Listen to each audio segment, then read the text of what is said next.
one night. Really wanted me to try. I don't, and I tried it. I was like, I'm thinking, well, it's good, but I didn't see why he was so crazy about it. But Actually, I like the honey cheese that I once said was boring, but I like the Lipton tea. Lipton tea? Yeah, like the one this one is really boring. Oh, the Lipton, the Yeah, green like the tea? one Oh, yeah, I like that. I like the green tea one. I have a feeling it's not really green tea because real green tea is bitter, right? yeah, they probably put juice and a lot of sugar. Yeah, because real green tea is very bitter, right? Yeah. Yeah, I guess it's American tea. No, this is all full of sugar, which is good because I'm tired. So I don't know why I went to sleep really early. I get a good sleep last night. Okay, so we're up to upload. So you uploaded it, right? Yeah. Great. Okay, go ahead. And then we'll start chapter 4 and 5 of the book. Okay. Let's see.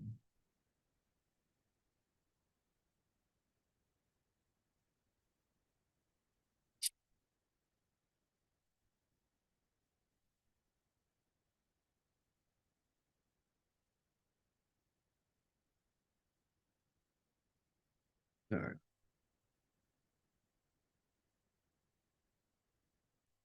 All right, so my name is Iftikhar Tapadar, and today I'll be talking about task dependencies. And task dependencies, they describe how tasks are connected in a project. They tell us when one task can start and when one can finish based on each other. And these relationships are very important in project scheduling because they help us organize the work efficiently and avoid any delays or could predict any delays that occur in the future. So there are four that occur, and the first is FS, which stands for finish to start, SS, which means start to start, FF, finish to finish, and SF, which means start to finish. So jumping into the first type, which is finish to start, finish to start means that one task must be completely finished before going on to the next task. And so, in other words, task B, as you can see in this diagram, task B cannot start until task A is done. And this is the most natural type of dependency because many activities in real life, they follow this type of pattern. And an example of this would be when you're writing a program, you need to finish writing the code before you can start testing it. And another example is cooking. So you need to cook and finish cooking the meal before you can serve it to people. So in this case, there's no overlap between these two tasks. So task A must be fully completed, then you go into task B. And the reason why this type of dependency is very useful is because it reduces the chances for mistakes. And because ensures that the first task is completely finished before you move on to the next step. And as you can see in the diagram, I drew out the arrows and labeled the start to finish. So you can see that task A, it starts from the finish of task A and it points to the start of task B. So this is really important. Just look at the diagram. It's probably the most important part of the slide that I created. And the next type is start to start.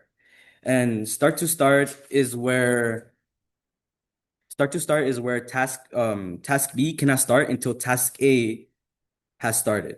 So, but however, once task A begins, task B can also begin. So these both tasks, they could run at the same time. So this is very different from the one we just saw, finish to start, because these tasks here can overlap at the same time.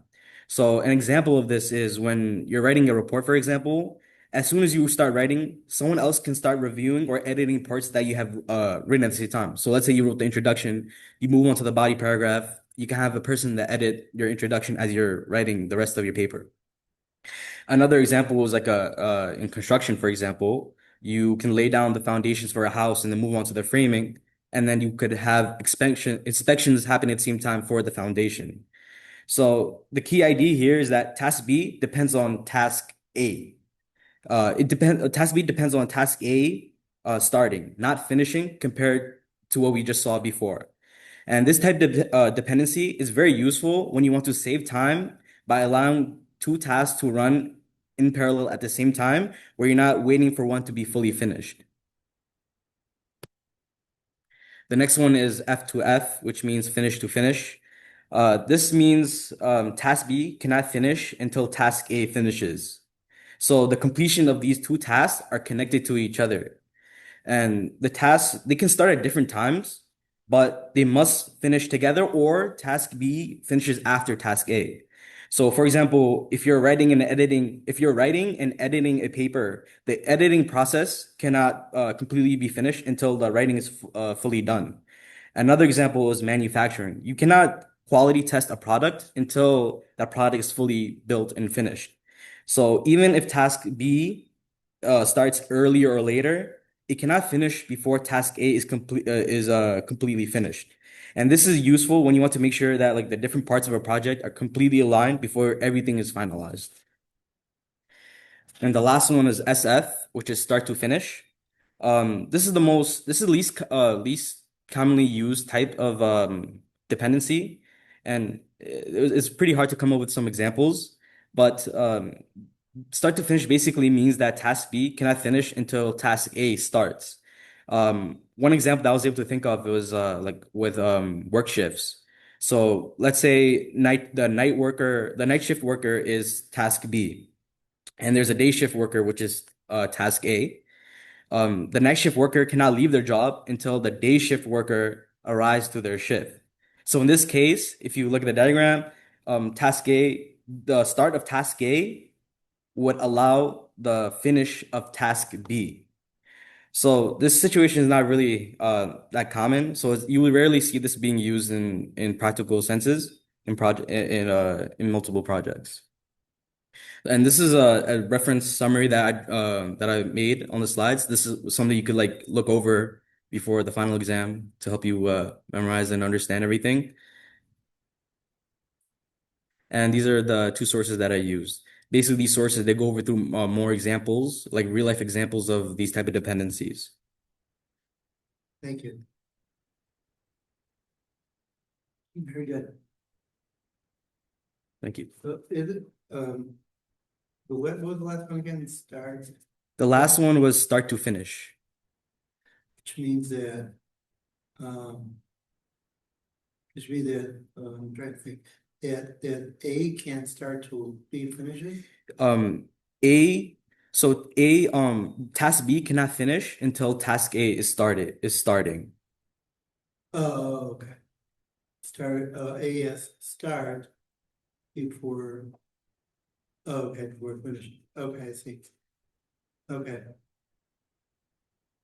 It's really could be reverse of, you just move it around, you could say it's really finish start, right? Yeah. It was hard to Sounds come up with very examples simple. for this one. What? Like it was kind of hard to come up with real life examples for this one. Yeah, because that case, the one guy waiting for the other guy to come, Yeah. that's really finish start. Sort of, right? Yeah. But like example, it's like when someone's doing the night shift, like the next day will start anyway. Yeah. Okay, okay, thank you. Right. Okay, okay, yeah, I never thought about it that much. Okay, thank you. Wow, you did a good job. Uh, okay, okay, so, let's switch gears. We've done, I think, all the design patterns that people need for their projects. And now let's move on to we got, make some progress in the book. So, okay, so we're up to chapter 4, right? You finish, so chapter 4, this is in the book, right? Which probably no one has, but you really don't need it. Okay, so there's like two important things, actually three important things in this chapter. One is the you going back to functional and non-functional requirements. Remember those, right? So we said like, how do you tell something is a non-functional requirement? Like, what's it's something very like general, right? So the problem is if it's so general, it's very non-specific, So then how do you measure it? So the book gives us a chart over here, for example, ways that in other words, in order to see that it's meeting the non-function requirements, you need some way of quantifying it. Otherwise, how do you test it? You see what I'm saying? Right? How do you test something if you can't? It's just in that like it's sort of like a idea. It's a nice idea, but or it's a goal, but it's not specified, then how do you measure it? Right? So we need a way of measuring things, right? So for example, if they want something to be if the non-function requirement is to be speed, right? You need like some way of doing it. So it gives you a bunch of examples. For example, you could look at how long it takes for the screen to refresh, whatever, how many transactions it could do per second, etc. So you have to come up with some type of metrics in order so that you can actually test it, right? Or let's say they don't want to take up a lot of size, right? That means it doesn't mean on the hard drive usually, it usually means the memory. So over here they tell you like how many megabytes is the, oh, maybe it is actual size. Oh, whatever it is, the point is you have to come up with, or this is, I like this one. How do you measure if something is easy to use? Right? That sounds very like, depends on the person, right? But they say like, what would, for example, be the average training time for someone to do it? Or another way they measure it is how many, how much help needs to be provided. Okay. And then, okay, then these are other ideas. So reliability would be, how often does it fail? The average failure.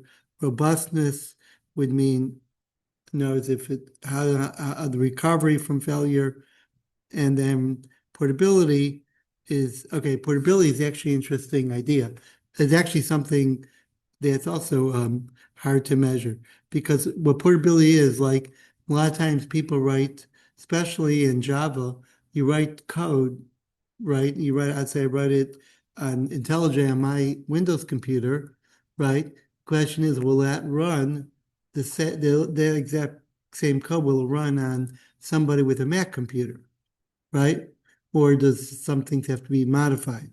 So portability, it says that if you want to know if a code is portable or not, you should look at how much um, of the code is dependent on the specific operating system, right? Because usually, uh, not always, but most programs has code that's very specific to the operating system that they're on, right? Because usually there's, you know, um, usually it's a little bit.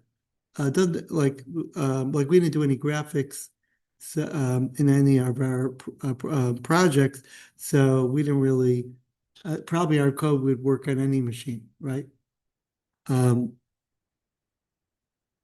okay, except maybe the size of the integers, that might be different based on your machine. I don't know if that's true or not.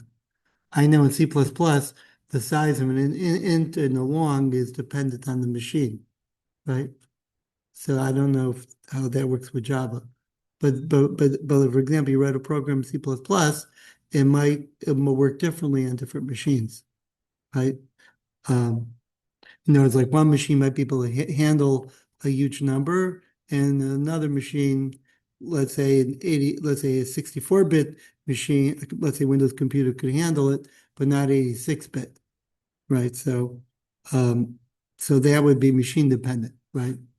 Um, okay, so that's one idea. Okay, so there's just like there's one thing mentioned in the book is that we need to quantify things that are vague, right? If you're a vague concept, you can't do it. You can't release software is saying, okay, it meets this vague concept, right?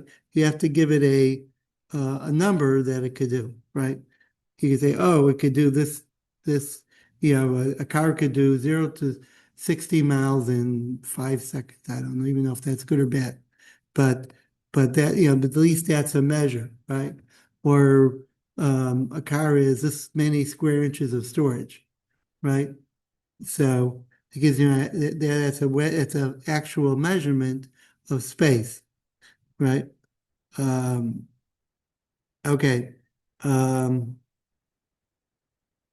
So what is ethnography, right? So normally ethnography has nothing to do with computer science. Ethnography really is a idea of different cultures, right?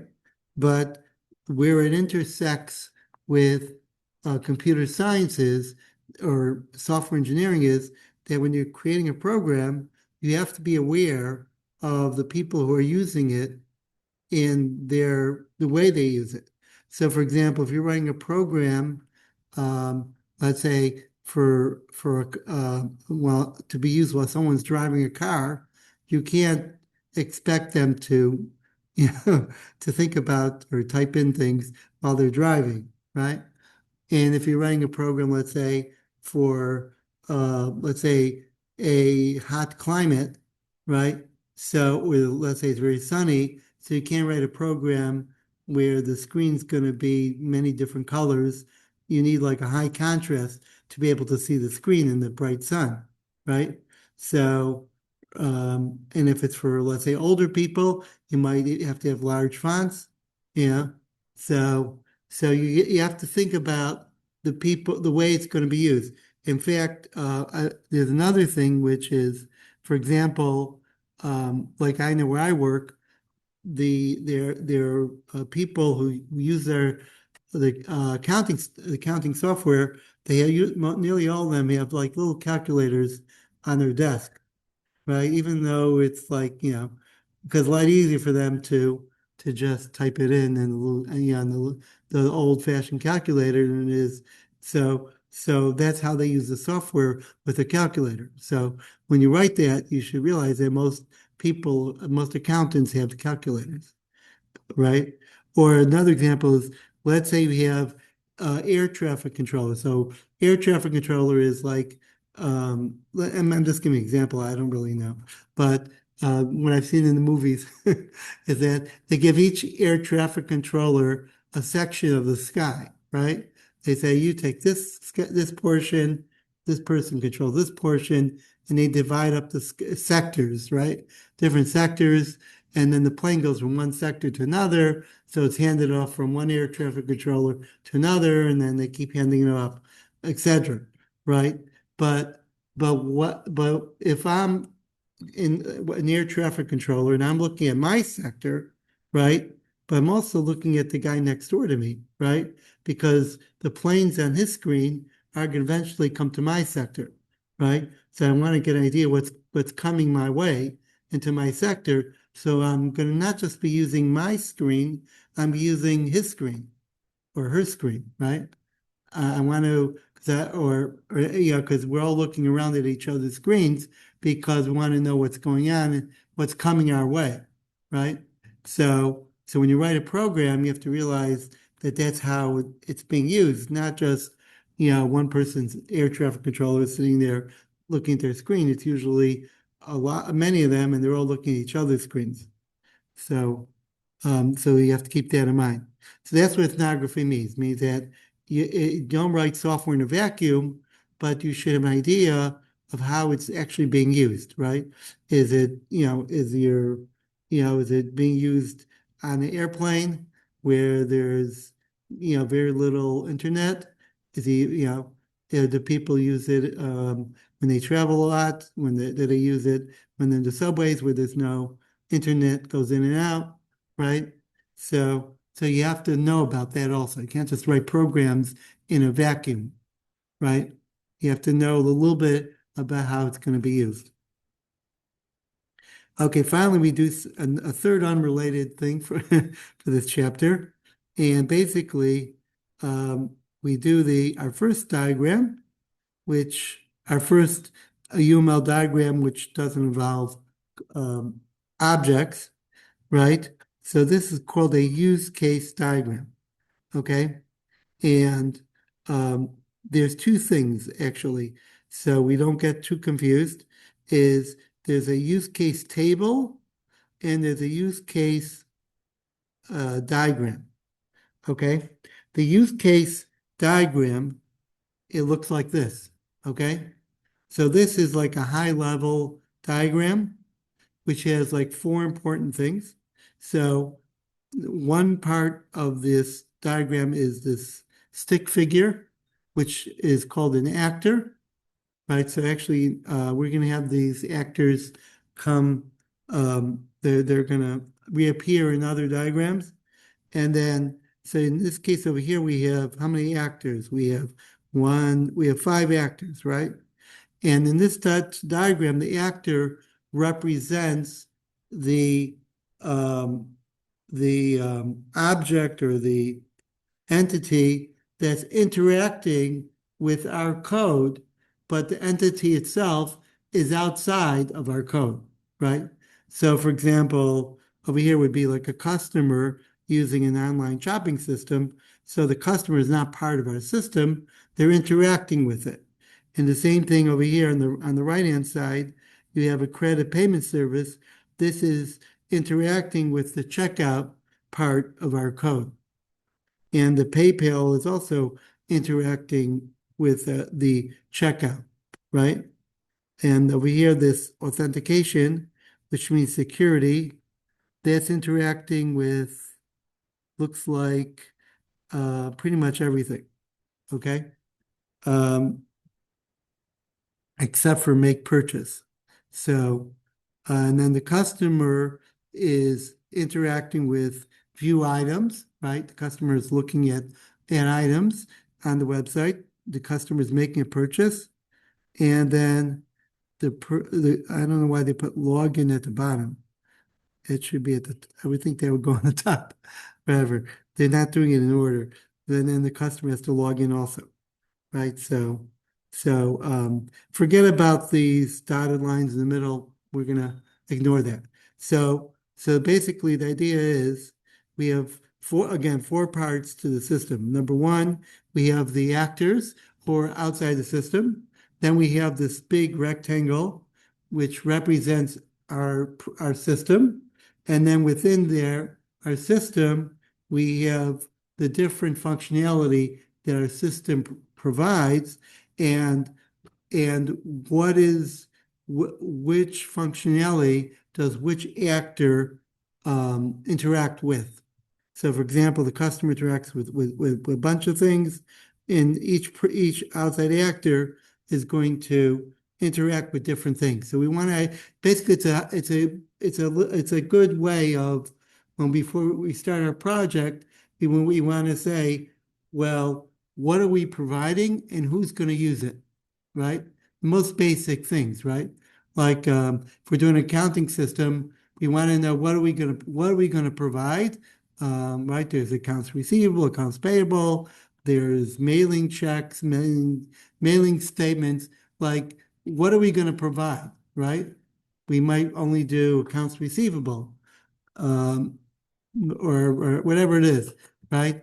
I'm just making up. I don't really know accounting that well, but the idea is that we could first we have to know what we're providing, and then we have to know who's going to use those services, right? There's no point in providing a service if no one's going to use it, right? So that's what this step is. You want to know who's going to be using which functionality of our program, okay? So the functionality is the oval, the system is the square, and then the actors in the line shows what they interact with, okay? So this is a pretty high level diagram, right? We're not talking about code. We're just saying what we're going to provide and who's going to interact with that, okay? So that's a high level. Now this is a use case table. So this is completely different animal, even though it's very confusing because they're actually, like I know at work, they don't know about this diagram over here. If you say use case where I work, they say, oh, you mean this one, this type of thing, where there's a lot of, it's very, very detailed of how you want something to happen. So, and probably most times when people say the word use case, they usually mean this. So like they'll say, well, give me a use case.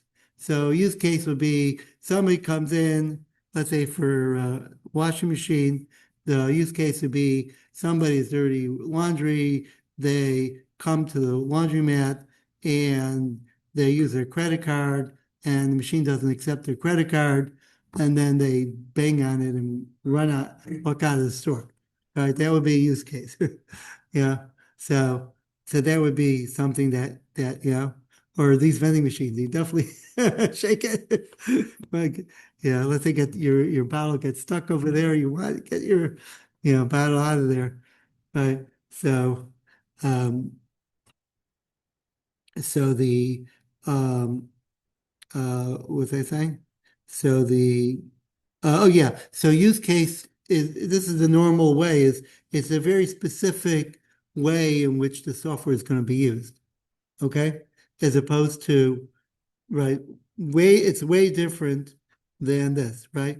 And the use case usually has if we look over here, we'll see that it has number one, actors, right? Meaning who's going to interact with our system. And in our case, a washing machine, they're going to hit is somebody with dirty laundry. The goal, what's their goal? Their goal is to clean usually it's very simple. The goal is to get their laundry clean. And the preconditions is, in other words, what needs to happen in order for this use, in other words, what has to happen before this use case in other words, what are the conditions under which this use case will happen, right? So for example, if I don't have a computer, then or let's say, for example, let's say I can't log into, um, let's say I can't log into Amazon, I can't buy anything from Amazon, right? So the use case, so the precondition would be if the use case is I'm buying something in Amazon, I would have to, the precondition would be that I'm logged in and I'm registered as a user, right? That's how it might start, right? My precondition is I already logged in, I'm a registered user, and and then the use case would happen that I want to buy something, they change my mind, and could I, will Amazon let me cancel my order, whatever, blah, blah, blah, right? So the precondition again, where they'll say the laundry machine is that I have to have, let's say, dirty laundry and I have 2 hours available to wash my laundry. The basic flow is what you hope is going to happen or what should happen, right? The normal outcome, right? So normally, I know in Queens College with the vending machines, it's not normal, but let's pretend it is normal that you go to a vending machine and you put in a number and then you use a credit card and the thing comes out, right? So that would be the basic flow, right? That would be the expected or the hoped for flow. The alternative flow would be, let's say things go wrong, right? Like for example, you try putting in the number and nothing happens, right? So what do you do? In the case of the washing machine, the clothes are dirty and the machine breaks, right? Or the machine breaks. So something went wrong, right? And then you have the success, which is really the same as the goal, um, um, which is, I mean, basically the success is how do what's the, what would happen if you, if everything went worked correctly, which is sort of really the same as the goal. So, like every company, like at my company, we used to do this a lot. And we used to have like these use case tables, which were quite long. They could be quite long, could have pictures in them, screenshots, exactly what the person wants. Um, but you could see, like, you imagine it gets very, it could get like, for example, over here, we're trying to log in, right? The goal is to log into a website. Well, number one, you could have a problem of the user can't remember the user ID. Number two, the user cannot remember the password. Number three is the user wasn't registered, so they can't sign in. Uh, Four would be something that is that a bot is trying to break in, or five, they're trying to use SQL injection. A bot is trying to HTML, whatever, is trying to do a denial of service attack. So these are all alternatives that could happen, right? Basically you wrote it for this case, but this is like the main thing that you wrote it for, but you have to realize there's a bunch of alternative things that could happen, and you have to handle those situations. Okay? So again, every company, if you work for a company that has use case tables, so they have their own, they have their own template, but these are the basic ideas. So the base is that there's the actors, goal, preconditions, basic flow, alternative flow, and then success, right? But they're usually quite long, right? Because when you go through every single thing that might happen, right, the user might cancel in the middle, the user might, I don't know, So there's always the computer might die. I don't know. There are a lot of different alternative things that could happen. So there are a lot of things that could go wrong, right? That or maybe like they're using it on their phone, and it's really, they can barely see the screen. They can't see the button. I know that happens to me a lot. Like I use from work, and I'm trying to click something, and it's so small. It's really hard to click it.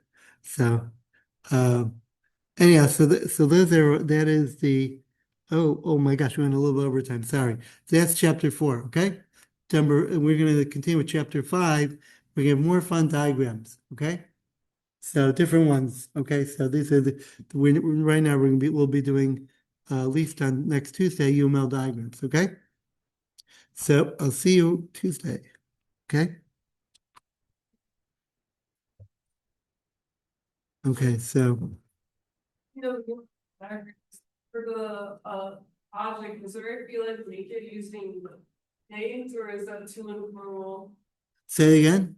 Like for the UML diagram that's required in the project, like is there if you like make it using like rectangles and like a paint tool?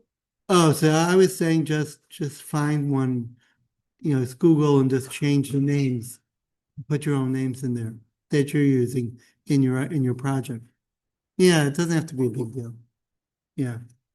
Just Google, look up your design pattern, look for UML diagram for builder pattern, and just put your name in it. Change the names. Go and paint. Shouldn't take you more than a couple minutes. Right? Is there a okay. Yeah, see you. Sorry I went over time.